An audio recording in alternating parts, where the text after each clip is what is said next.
Assalomu alaykum hurmatli tomoshabinlar. Bugun sizlarga Sanoat qurilish bank ilovasida bo'layotgan aksiya yordamida pul ishlab olishni o'rgataman. Unda boshladik. Buning uchun Play Market yoki App Store dan Sanoat qurilish bank ilovasini qidiramiz, ya'ni SQB. Xuddi videoda ko'rsatilgan kabi qidiruv tizimiga yozamiz.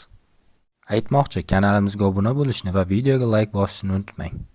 Videoda ko'rganingizdek ilova ikkinchi o'rinda chiqdi, uni o'rnatib ochib olamiz. Ilova ichidagi ba'zi joylarni ekran tasviri qilish taqiqlanganligi uchun e'tibor bilan tomosha qilishni va tushunmagan joylaringizni qayta ko'rishni maslahat beraman.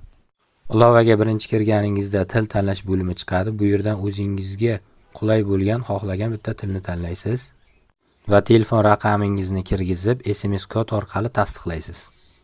Shundan so'ng keyingisi tugmasini bosganingizdan so'ng ushbu oyna ochiladi.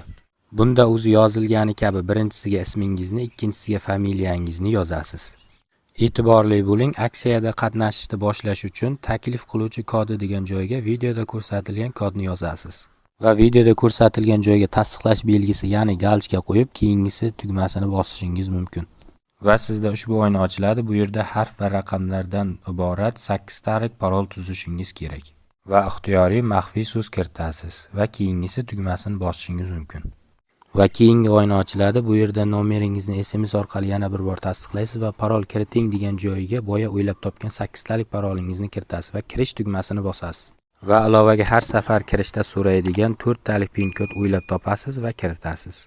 Barcha bank ilovalarida bo'lgani kabi ilovadan to'liq foydalanish uchun videoda ko'rsatilgan joydagi tasdiqlash galchkani bosamiz va identifikatsiyadan o'tish tugmasi orqali identifikatsiyadan o'tishimiz kerak bo'ladi. Agarda sizda savol yoki muammolar bo'ladigan bo'lsa, videoda ko'rsatilgan Sanoat qurilish bankining qisqa raqamiga qo'ng'iroq qilgan holda bilib olishingiz mumkin bo'ladi. Identifikatsiyadan o'tgandan so'ng ilovadagi aksiyadan to'liq qatnashish mumkin. Buning uchun taklif uchun bonuslar bo'limiga kirish kerak va bu yerda o'z taklif kodingizni olasiz.